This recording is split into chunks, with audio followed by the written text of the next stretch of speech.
Good afternoon, everyone. My name is Zenzi Sewa, as you know, and welcome to Spiritual Infinity. And my guest today is Laura Kusto, and she's in Bozeman, Montana. And she is a spiritual systems developer who helps analytical minds cleanse their spirits and with their rhythm. It's a long title. I was reading this stuff, and I said to her, oh, right, mate, you got to shorten that. But you know what? She's going to speak about it. And our program is about their spiritual journey. And each one of us fall into different categories because we're all here to help with different levels. So without much ado, Laura's going to talk about her walk and her awakening to her spirituality. And I know there are those of you out there who's going to say, I can connect with that.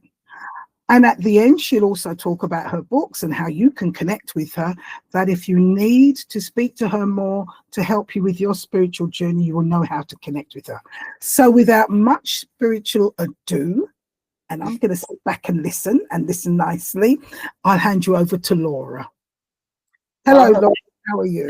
Hi. Thank you so much for having me today. So, yes, I call myself a spiritual systems developer because I help people with analytical minds reclaim their spiritual rhythm. And I do that through developing grounded, repeatable frameworks for them that I actually root in lunar cycles and nature's timing. But the reason why I say spiritual systems developers, because the people I'm really focused on helping, and I think like so many people, they're people like me who I have a background in mathematics and engineering. I think very logically and linearly, but I also have a Sagittarius rising with a Neptune ascendant, which makes me very curious. And so my tolerance, I think, also for spiritual exploration has been very high. And as I've been out exploring all these different spiritual modalities, I've become increasingly frustrated with them because yes, they lack clear steps. They're very open-ended, go with the flow. And that is well and good, but there's a lot of people being left out of mainstream spirituality because they crave structure. And they go to, say, a sound bath or something, and they're like, what are we doing? What, and they feel really uncomfortable. And so I'm trying to create a place and a way for them to feel at home. And it's like a soft landing place for spirituality, for that type of person who thinks that way. I'm so glad I've got you on the program because you have hit a point where there are people with analytical minds, and whilst we're all connected, we're all different, and we will all take in information in a different way. And we need to have this information so that we can connect to our higher self. So, Laura, how did you start? What was your journey? Where did it start from to bring you up to today's present? Yeah, it's, it's interesting. I think the longer I get into my work, the more I realize how far back it really does go. I have been, since I was a little girl, I remember 9 years old. I don't have a lot of memories from childhood. I don't know. I don't think a lot of people have a lot of like very specific memories, but this is the one. And I was sitting at home and I somehow decided I was going to think about death and dying. And I was raised Catholic. And yeah, I know, right? Really like common topic for a 9-year-old, right? But maybe I'd just been to a funeral or something. But I remember thinking, okay, when we die, we go in a coffin and then we get lowered into the earth and then we sit there forever and ever and ever and ever and ever. And I just scared myself into a crying fit. And my mom came over and, she tried to console me. And again, Catholic upbringing. And my mom I love my mother. To this day, she's one of my favorite people. However, Catholic, the lines that you're told, to me, it's like they're fairy tales or myths. And it's like, it didn't bring me peace. It's not like I can't like, oh, you go to heaven. Well, like, where is it? Show me, like there's nothing tangible. There's nothing that you can like really explain it. Right. And it bothered me. It bothered me throughout my teen years and 20s. in my 20s, I lived in New York City, and I just honestly got to a point where I was like, there's too much to do. I'm 20 something years old. I'm having too much fun.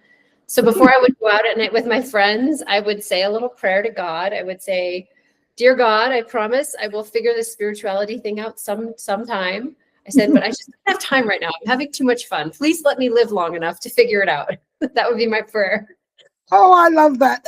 Yeah. That's honest. That's being honest. I'm having too much fun. I'll figure out the spirituality later on, but let me enjoy now.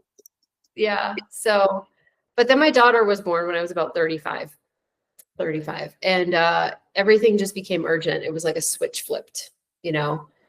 And so I started to explore, and slowly but surely pieces came together. You know, that's the best way I can describe it. But it's been a long journey. I mean, it's over a decade now, because I'm closer to 50 than I am to 45 at this point.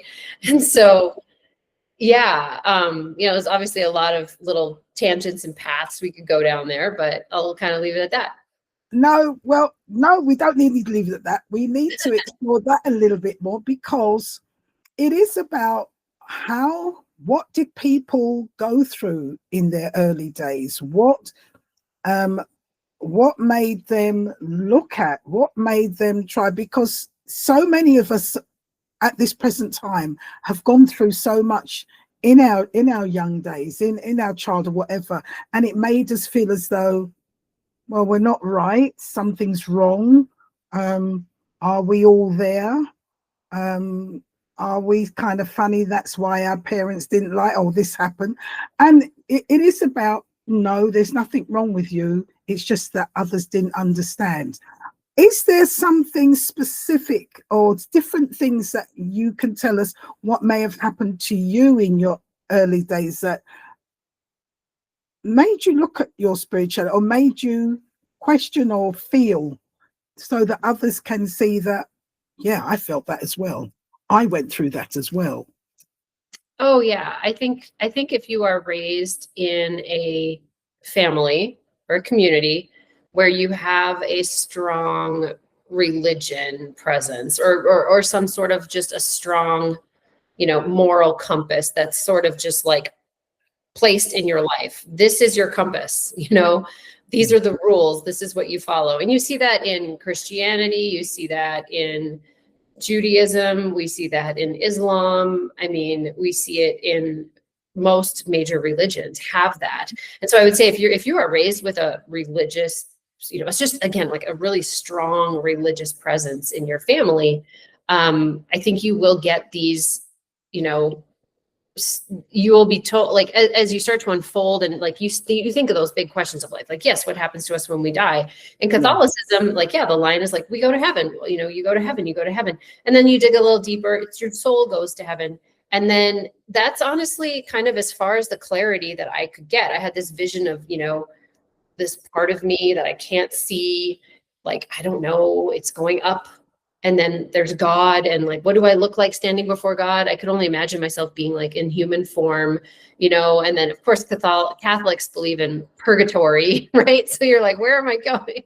So I just, you know, all these different rabbit holes. But, you know, if I were to then ask, say, a priest or somebody else in the church about, well, tell me more about this, how does this really work? And you know, they'll bring you to the Bible, and they'll give you some sort of a Bible verse that is cryptically worded, that doesn't, I mean, this is probably something I need to continue to explore, but I've yet to pick up any version of the Bible that I can read it like a book, and it's engaging, and it, like, I can comprehend it as I am reading it. It's just, it's so layered and so nuanced, and it's just a step out of being tangible for me, right? And again, that combined, I think, with there's just the structure and the rigidity of religion, and the, you know, the moral compass was good, but again, it just didn't resonate. It didn't feel authentic to me. It didn't feel easy at all. It didn't feel natural. And maybe it shouldn't feel easy, but it should feel natural. It should feel authentic, and it should give you hope that whatever your biggest fear is, that it's going to help you through that. Mm-hmm. And, you know, religion wasn't doing that for me. Okay. So then what steps did you take along the way to search? Or was it somebody that you met? What And what caused you to search? Because it's generally something that happens that slams you against the wall, that maybe was painful, or that you felt that there's something inward that you needed to use to help to get you through to understand that situation. Yeah, 100%. Like I said, it was when my daughter was born. And what happened was literally something just, I think it was hormonal, right? Like your mothering instincts kick in. It was like I suddenly realized I have this life that I have brought forth. I'm responsible for her and raising her. And I think I don't think I could have consciously articulated at the time, but subconsciously what I was thinking was, I need to know what happens when I die. I need to have a belief, at least, that I believe in to my core. I need to have a belief structure that I am proud of teaching her. You know, I needed to figure it out. It became urgent. And shortly thereafter, within the first couple of months of her birth, I was at a little, like, a conference, and I ran into a woman. It was the second year I'd gone. It was more of an entrepreneurial artist conference. It was really fun. And I ran into her and I was telling her about this, and I was, very passionate about it, very kind of worried. And she looked at me and she said, "Oh, you're carrying around this heavy backpack. I think you need to really let that go." And I said, "Yeah, I would love to let it go." And she's like, "Well, then do it." And I said, "Well, where, how?" And she's like, "Right here, right now." I'm like, "Really? I can do that?" And she said, "Yeah." And I'm like, "How?" She's like, "Just imagine it being gone. Like, and trust that a safe, loving hand or the universe is going to take care of it for you." And I'm like, "Okay." And so I was just standing in line. We were standing in line for lunch. I was like, "All right, I'm going to do this." And so I did it. And I mean, honestly, reflecting on it for the next couple of days, I did feel lighter. And then within the next couple of weeks, I was having a conversation with someone and they mentioned a book, and I bought the book. Or no, it was a term, the Akashic Records. I Googled the Akashic Records. I went down a rabbit hole, and then I bought a book. And before I knew it, I was having a reading with someone, but along the way, and even in my 20s, when I was having fun in New York, I'd always been interested in astrology, because there was something about it. Again, I studied engineering. I always loved math. There's angles. It's up in the sky, right? I'm like, it's up there. It's something around us. You could relate to that up there because of your engineering and the maths. Yeah, but I didn't know anything about it. I just knew that, like, a lot of people talked about it and put stock in it, but it was still very cryptic to me. But I would dabble in, like, little things, and, like, I was slowly learning. And so, but yeah, I would say from when my daughter was born, which was 2014, up until 2020, which is when COVID hit, I was dabbling and testing things and talking to people and, having readings with people, and again, getting a little more curious about astrology.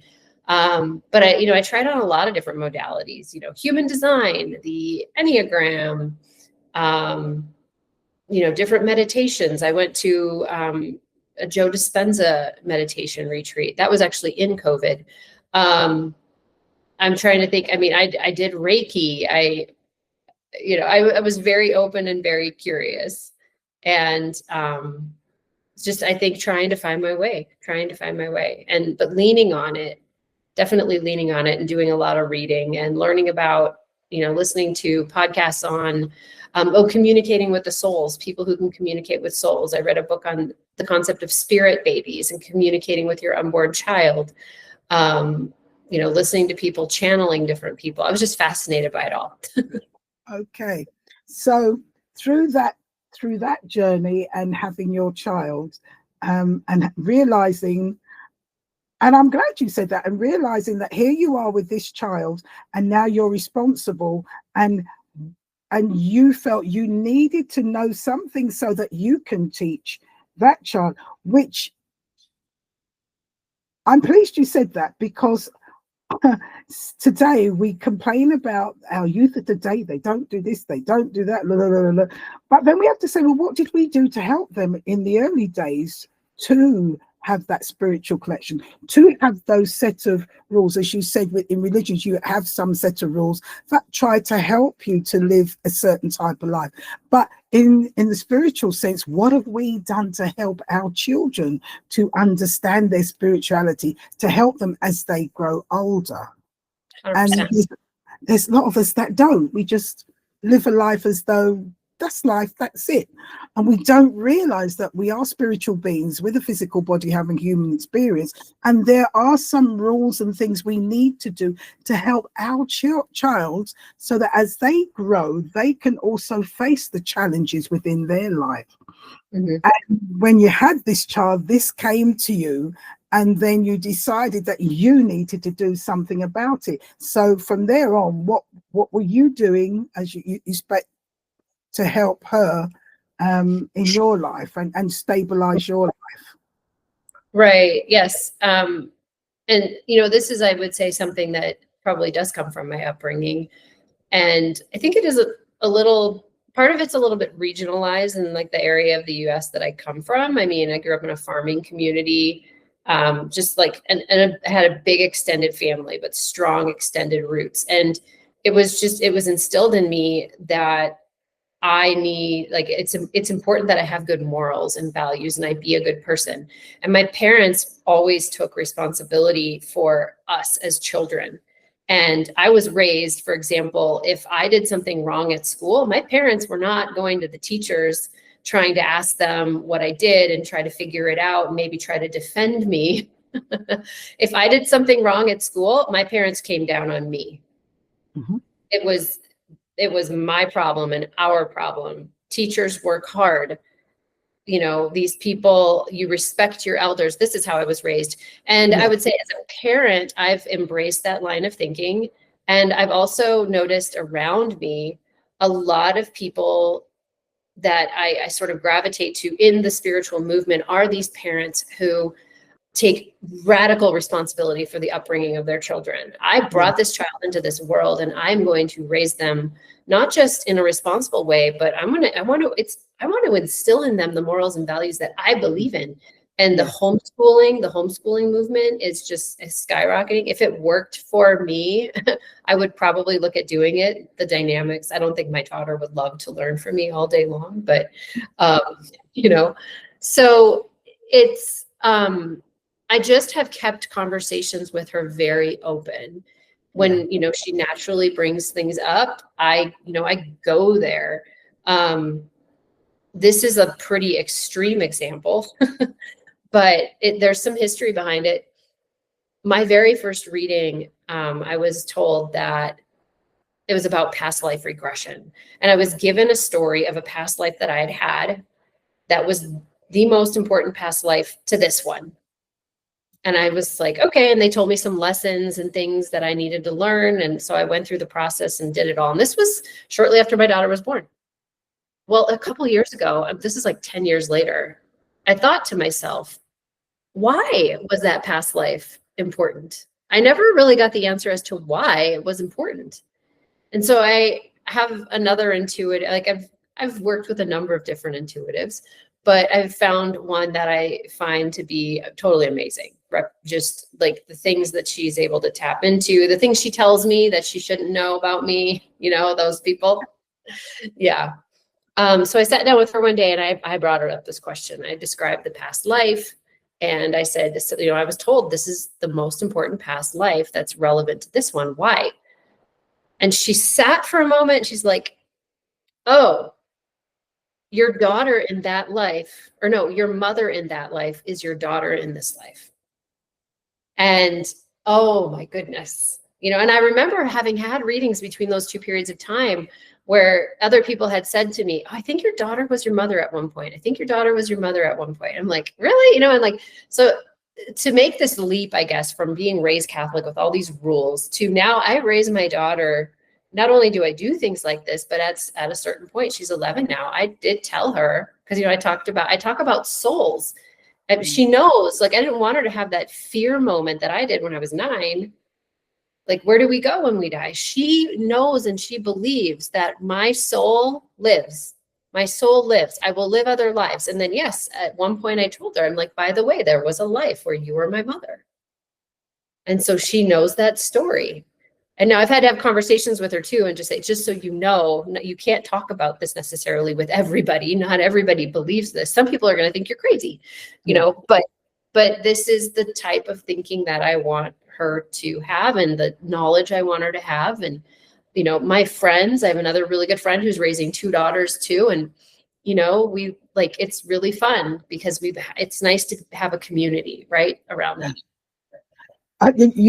Whilst you're talking, you'll see me shaking my hand and say, yeah, I understand that, because I was actually told that my mother in this life, I birthed her in a previous life, and she's bringing me through this time because they want to help me. So I thought, okay, so it is relevant. It does make, and you know, when you say, you know, taking responsibility for your child, and homeschooling is kicking off, and you think, well, homeschooling is kicking off because what they're being taught and how they're being connected in school is, yeah. And your parents said to you, you know, teachers work hard and they deserve respect. And I think a lot of our parents forget that. Yeah. And the way they talk to the teacher and what they do, it makes the child disrespect the teacher. So I can well imagine why homeschooling is taking off, because of the principles, what we see today, what you can do and you can't do, and all the nonsense. Okay, so you're working hard to instill those things in your daughter. Now, you've come along by reading so many different things and the way you think, and what has led you to this analytical mind and looking really deep into it, because as you said, you couldn't connect with it in I shouldn't say normal ways. It's not normal, you know, because we're all different. You couldn't connect it in the way that it was put out there, but now you've decided to come along and connect it in a way that others like yourself can. Now, how did you start that journey?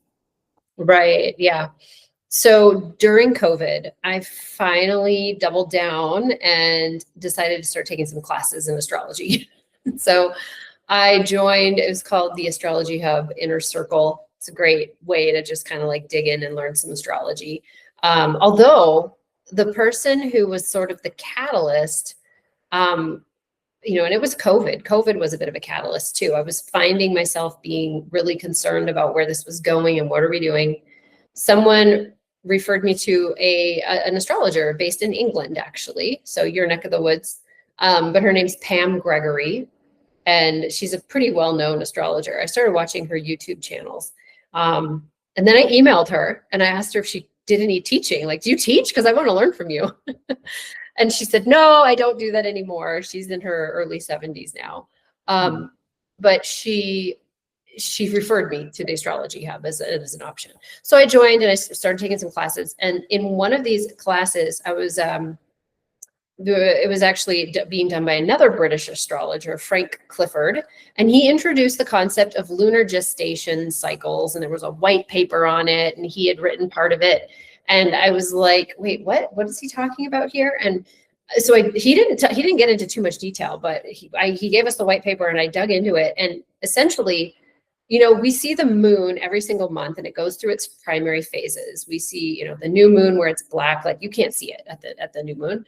And then we have the first quarter, it's getting bigger. The full moon, it's fully round. And then the last quarter, it's getting smaller. Well, that happens every month. But the moon also makes cycles in 9-month increments. They call it the lunar gestational cycle. Literally, the moon gestating every 9 months. I mean, if that's not a hermetic principle at play, as above, so below, I don't know what is, right? In the moon cycles, women's fertility. But what happens is if we have a new moon, like right here in the sky, 9 months later, we're going to have a first quarter moon right there in the sky. Like, and then the full moon 9 months after that, right there.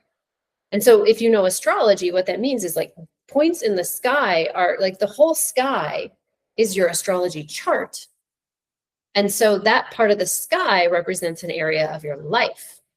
And so the moon is literally doing this. We have 27 or 28 that are active at any point in time, but like 35 or 36 that are like ending and waiting to begin again. In total, right? There's 36 that are like at play all the time, but it's 3 in each of the 12 areas of life. Mm-hmm. I mean, like there's so much math to this and nobody's talking about it. I think because it is an extra level of detail, right? Like you want to sit down with an astrologer and, just be told, right? But this patterning enables you to work with the moon in setting your goals. On the new moon, set your goal in that area of life. On the first quarter, another Hermetic principle, the law of inspired action. Mm-hmm. You have to take action. You have to water that seed. That's what the first quarter is. So it's getting out into the world, interacting with the world, doing something. It's showing the moon. It's getting like skin in the game, like letting the moon know you're serious. On the new moon, you're just like, I want this. I would like that, and there's ways you can set powerful intentions, but you're really just, it's all within. Yeah. And planting that seed. On the first quarter, you're watering it. You're going out, you're getting water, you're buying fertilizer, you're committing to it, and you are nurturing that seed. And then on the full moon, you get the results. You see what you created. And on the last quarter, you now have had time to reflect from that culmination of the full moon, right? Did you bloom a flower, or was it a weed that came out? What happened? You don't always get it exactly like you think. And also, as you said, did you bloom the flower? Was it a weed? Then it's a time when you can reflect and see what needed to be done differently for when the next one starts. Am 100%. I right? Yeah, it's the harvest. It's the harvest. It's like, imagine a sunflower and you're like, okay, I'm going to pull these little seeds out and then I'm going to go replant them. And the rest, I'm going to let that go. Yeah. It's reflection, but that you have the benefit of that 9-month period to like really kind of integrate it. And so you imagine like that's one area of life that takes, plant the seed 9 months, it's 27 months. And people say that's a really long time. I'm like, yeah, but there's like 27, there's a lot of them going on all the time. And, even that one area of life, when you plant a seed, you've got a couple other seeds that have already been planted in that area of life too. Remember, there's 3 in each area of life. It's almost like crop rotation in that little area of life, right? And so it's your one precious life. And then there's this patterning, and it's like, okay, well, I plant a seed here, but that also probably impacts, like take the second house and the 8th house. The second house is your money, your resources. The 8th house is other people's money and other people's resources. So like you take your money and you make an investment in someone else. So those 2 areas of life are very related, and then, or 10th house, your career, you take your money and you invest it in your business, so there's tie-ins, but again, there's the patterning. And wow, what could we accomplish if we were aware of those patterns and that energy of the moon at that point in the sky, and how it's not so much about the specific things that you're doing in life. It's remembering like what was going on 9 months ago, and what was going on 9 months before that, and like putting those pieces together and tracking them. And it's fascinating when you start to do it. Do you know, when of course, I have people around me and they talk about all the moon in the quarter and the this and the retrograde and blah, blah, blah, blah. And it goes over my head because it's not something that really I've connected to. It's there, and I know it helps to a certain extent. But in all honesty, I'm listening to you now, and inside there is a clearing behind my eyes, and I'm thinking, because I suppose you get to a stage where you realize people want things now, but everything has its pattern and its time and its cycle. And if you can understand that and be patient and understand how to put it into effect and be patient, you will see it working through. And this is clicking on as you're talking. Mm-hmm. Yeah. And I'm saying thank you for that. It's like, well, yeah.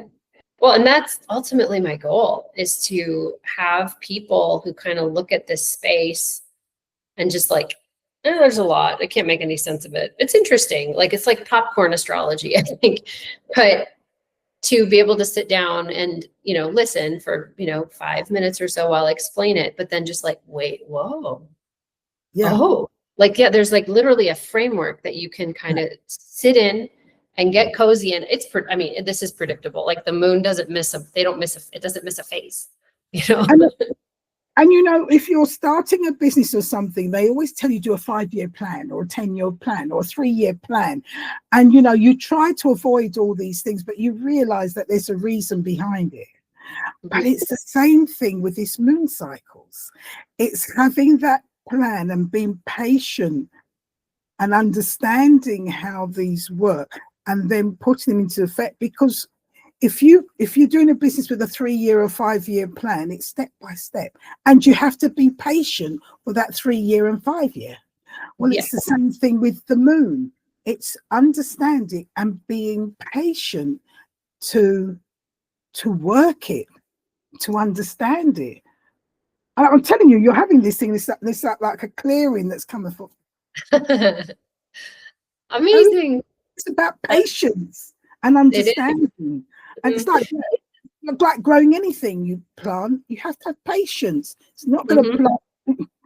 And it's totally. Oh, please. And the energy shifts every week. So, it's like you're planting a seed one week. And yes, you have to have patience for that seed to see what it comes. But next week is the time to nurture a seed that you planted 9 months prior. So you need to go back and remember that thing you did. I mean, it's like life, it's all interrelated. And it's like, there's always something to do. There's always something to focus on. But another thing I like to talk about is, our world is this go, go, go, produce. And our, this modern patriarchal 3D society, right? Like stock prices and the finance market, it's all production based. And what are your results? Quantify them, go out there, get it, that term, slay the day. Oh my gosh, I can't even, it makes me want to throw up. But that mentality that's first quarter moon energy. Get out there, go, make it happen. That's 25% of the time that the moon is in that energy. The rest of the time, isn't that just like, oh, that's kind of a liberating thought. I'm really only supposed to be like, kind of like pushing on the world and, going out there and making things happen like 1 week a month. I like that. For me, that's very liberating. No, it is. It makes you see things in a different light. So from that, and especially with the moon cycles, you progress to do other things. So explain to us, please. Well, the moon work is primarily what I do. I talk about it every week on my YouTube channel and the podcast. And that's really the core of the products that I sell. Over me in my personal life, I'm obviously dabbling in a whole lot of different things. I took a course in biogeometry a couple of years ago, which is a modality developed by an Egyptian man, Dr. Ibrahim Karim. He is an architect by trade, but living in Egypt, he actually unearthed a lot of the old ancient Egyptian temple sciences and working with pendulums, and again, brought a very scientific lens to, what the Egyptians were doing. And so I took his introductory level courses, their fundamental level courses. But I have pendulums that I regularly work with. I can do my own muscle testing with them, for example. That is a go-to probably every week. I use it multiple times. And I think that at some point, my next step is going to be developing a course around that, because my ultimate goal is to bring esoteric wisdom to the mainstream, right? To kind of do what I did with that astrology stuff, like find that the moon phases and that patterning. I built this like database of all the moon phases over a decade. Like, I'm like, okay, I got it. I understand it, and I can explain it now. But, yeah, with the pendulums, the person that I learned from, Dr. Robert Gilbert, he's no longer with us. Sadly, he passed away last year. But he had this way of teaching that, he's teaching something that is arguably incredibly woo-woo, right? Like you're spinning a pendulum. Yes. But he had this way of teaching it and all the data and all the facts behind it. And then you're literally running your own experiments with it too. I mean, it's, you can't argue with it. I had my mom here last week. One of the most basic things you can do with a basic pendulum is testing for polarity. So you get out a battery and you test for, you calibrate the pendulum string length for a positive, for polarity. And then you hold it over the positive end and it spins. Well, and then you flip it over and you get to the negative end and it'll slow down and it'll start to spin the other way. It's so cool when you start to see things. So it's a way of using it so you can, I suppose, get positive reactions or negative reactions. And so it's whether should you do it this or should we do that? And it brings all that out. Laura, you've also said that right, your moon is the most important things that you do. Do you run courses at the moment? I think you've gathered a lot of information.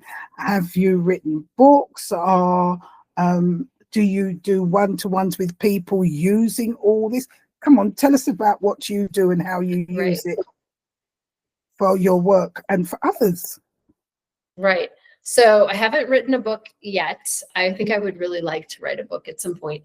Right now, what I've created is a kind of an ecosystem of how I show up that also serves the community. And so every week on Friday, I drop a new YouTube video on the podcast. And so those are free. Obviously, you can tune in. And I stay ahead of the moon phases. I just did a special episode, actually, because I gotten a little far ahead. I was really excited to focus in on, if you follow astrology, you know that Uranus, Neptune, and Pluto are in a very rare alignment for the next couple of years. I listened a bit. Yes. Yeah. So I did an episode on that because it's overarching everything. I think it's going to be responsible for a huge shift that we're happening. And you can see it even in other modalities like gene keys and human design. It's like right after this happens, or as this whole alignment starts to wane, they both have pinpointed 2027 as a year of shifting. Like there's a new gene key getting activated. There's a new human design profile coming online. It's like, oh, the synchronicities are so cool. But anyway, so yes, I drop my YouTubes and podcasts on Friday. And then I have a free way that you can start to work with the energy. It's called the Moon Phase Compass. So that's a free download. But in that compass, it's introducing the framework, right, of the moon phases. Like, what is a new moon? What are you supposed to do on a new moon? And you can Google this, but you're going to get like all these rituals that take you 3 hours to do. And you're like, so my compass is literally, these are the 3 steps. And you can, if you really are in a pinch, you can do them in as little as 5 minutes, right? Or like do it while you're multitasking, walking your dog or cooking dinner. Think anytime you have time to think, you can work with the moon. And then I have 2 other ways that you can work with me and get a little bit more focused, right? Like we talk about that area of the sky. Yes. And what area of life does that represent for you? Well, so then what that entails is working with your chart. And so the 2 courses, I have a course, it's called Moon Map. It's a $37 course. You can go online, take the course. It takes about 3 or 4 hours to get through the material, but there's an hour that is literally talking about the zodiac signs. And you can totally skip it if you want to just like get through it all and get your map. But when you get your moon map, then you can follow along with my weekly updates. So I'll be talking about, the moon's in Leo. And you go to your map, you're like, okay, what is Leo for me? Oh, it's my 5th house. Cool. So you know what you're working on. And I tell you what all those houses mean. And so the map is just like, you're working with me, you're coming in, you're tuning in, and I'm telling you what's going on, but now you've got your map, so you know how to do it. And then using your compass, right? I like to be very like navigational here. And then the last thing is my membership. It's called the Moon Chat membership. And with that, I simplify it for you a lot. When you enroll, your chart gets programmed into my backend database. And 2 days before every moon phase, I send you an email and it tells you, hi, we're having a first quarter. It's in your 5th house. That's about this. And by the way, these are the dates that you want to look back to. These are the dates you're going to want to keep in mind as you move ahead. And then I give you kind of like a special message, right? Just for those Moon Chat members, breaking down that video of the week and maybe a few other little nuggets that I'll just talk about freely with my community there. But and I'm also going to be starting a monthly Zoom call with them too, where they can come and like, hey, tell me what you're noticing. Let's talk through your specific example. Because I think when people start with this, they're like, wait, how does it work? Am I doing it right? I had my first sort of test version of that call last week and everybody loved it. And like light bulb moments were going off. So I knew that it was time to start bringing that out. So yeah, that's what I do.